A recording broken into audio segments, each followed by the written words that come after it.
Hey guys, I'm Justin with CBI Off-Road. Today we are working on LX570. We're going to be putting rock sliders on it. Stay tuned for the installation tutorial. We'll show you how to do it.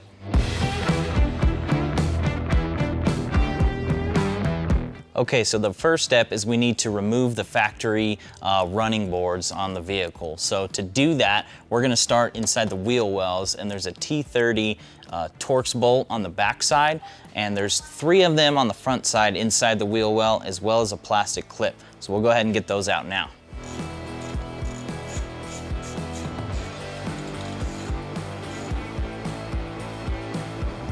All right, so after you get your Torx bolts out, then come under the vehicle, and there's 6 more bolts we need to remove from here. They're a 12mm, and they're at the top of these 3 mounting feet.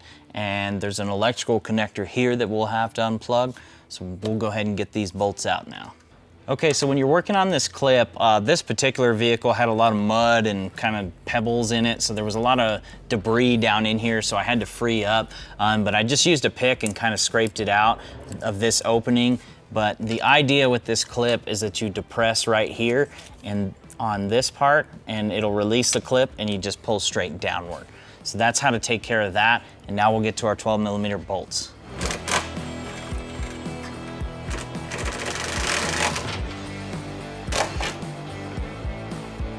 Okay, so we got our 12mm bolts out, and as you can see, the running board is still held in place. There's a little clip on the middle support that you need to pry inward to allow the running board to fall off. You also need to have the front and rear doors open to allow the running board to come loose. So we'll go ahead and pry that tab and release this running board.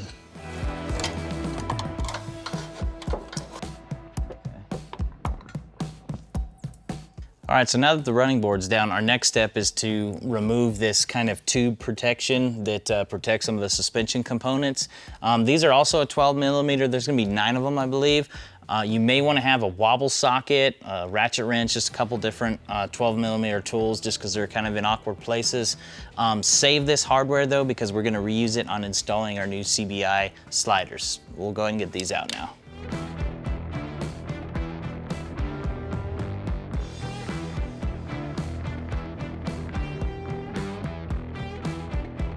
Okay, so moving along in our install, what we need to do is prep this factory running board for our CBI slider. So that'll involve doing some cutting on here, but ultimately we're gonna trim this running board, the factory running board, to accommodate our slider basically in this area here.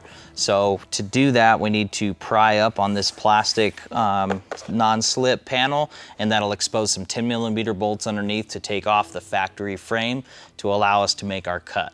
So we'll go ahead and get this out and the frame out.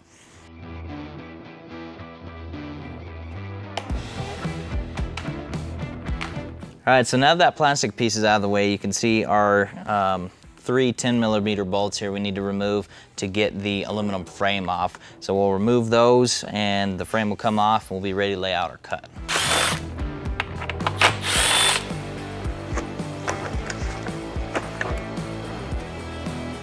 Okay, so now let's talk about our cut for a minute. So we're gonna be following a factory line, basically where the painted plastic meets the unpainted plastic.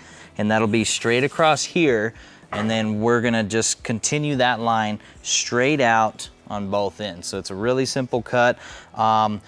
Because vehicles differ on the way the body's mounted, we're gonna do what I call an initial cut, and we'll go pretty low on here, and then we'll fit it to the vehicle, and then probably end up sanding up based on how the slider fits on the vehicle specifically. So we'll go ahead and get laid out for our initial cut now.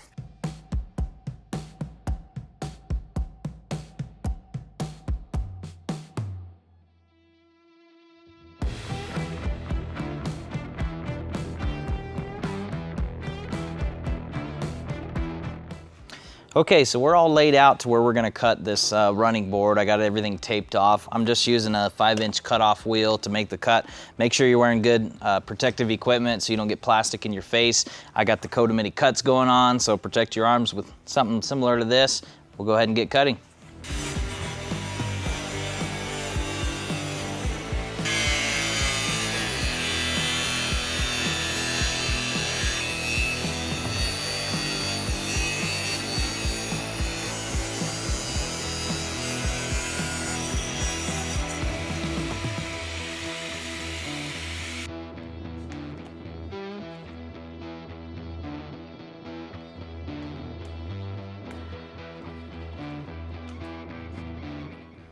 Okay, so now that we got everything cut, our next step is we're gonna reinstall our cut piece. I'm leaving the taped edge on here just because it gives you something to draw on to mark any additional sanding needed. But we're gonna go ahead and put this in. I have 2 of the existing factory screws.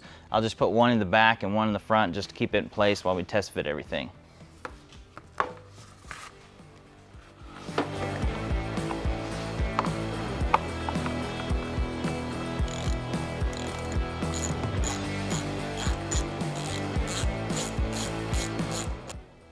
All right, so now we're actually gonna assemble all the hardware to the slider to kind of prep it for installation. So I've just kind of exploded all our parts and pieces here on this pallet, but we'll break it down and talk about it. So these gray pieces will be installed just right here, and orientation is not an issue with these. They can go either way. We have the flat steel and this kind of expanded metal piece, and just be aware some of them are different. They have this little notch on the bottom where it's rounded. Those need to match up with the correct plates, and then 2 will not have that notch, and those need to go together. So that's how those go. Over here we have our hardware that attaches to the frame itself. We'll get to that soon, but right now we'll get to assembling this slider. All right, so we'll start by installing these gray pieces here.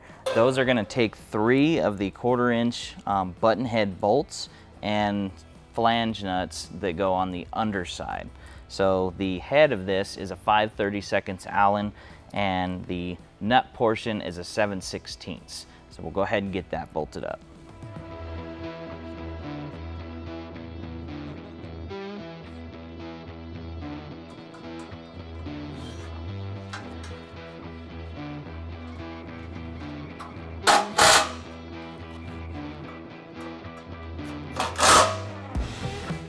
Okay, so now we're gonna take our expanded metal and solid plate and get those installed. They're gonna slide up through the cutout in the bottom of the slider, and we're gonna capture those with a Phillips head bolt and 11/32 nylock nut through these holes right here. So we'll go ahead and get those set up.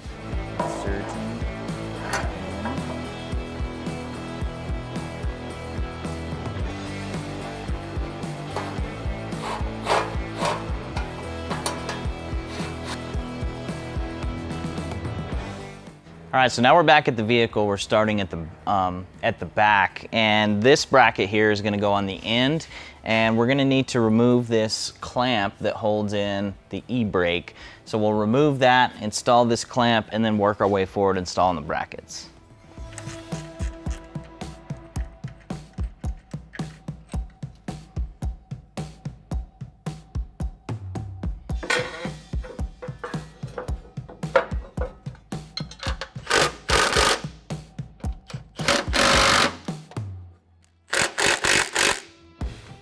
All right, now we got our brackets installed. We're gonna install these U-nuts on the inside of these brackets all the way to the front. So it's easier to do them with them mounted because you don't have to try to hold on to them while you're hitting them on with a hammer.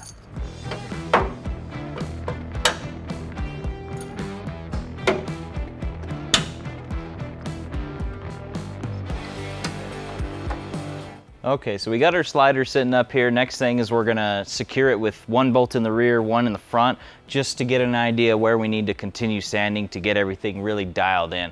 So we'll go ahead and secure this. Like I said, 1 bolt in the back and 1 bolt in the front is enough for now to get an idea of what we need to do with our sanding.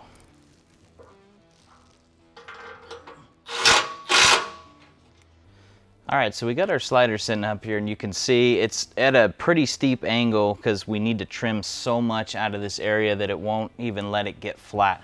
This is a great problem to have because we can always take more off. Adding on becomes an issue.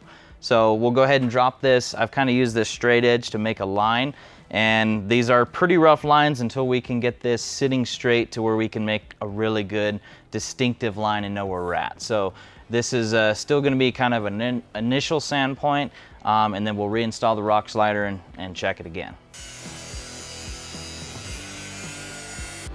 All right, so everything's nice and sanded to where we want it. I went through with a deburr tool and kind of smoothed all the edges out. Really take your time with this part because it's really going to show on your finished product. So don't be afraid to take the slider up and down a dozen times if necessary to really sand and get it exactly where you want it. You definitely don't want to just go to town on your first cut and wind up short and then there's nothing you can do.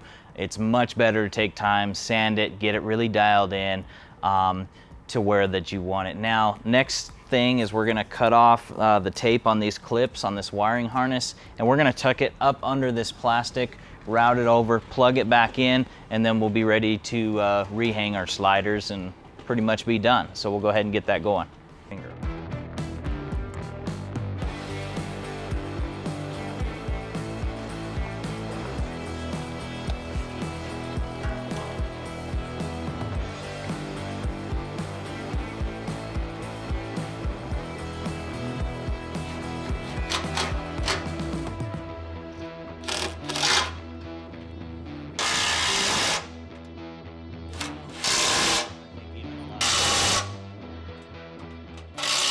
Okay, sliders on, everything's bolted and secure. We're just gonna reattach our factory bolts up here for this mud flap, and we'll have to just trim along the bottom here to trim off this excess. So we'll go ahead and get this bolted up.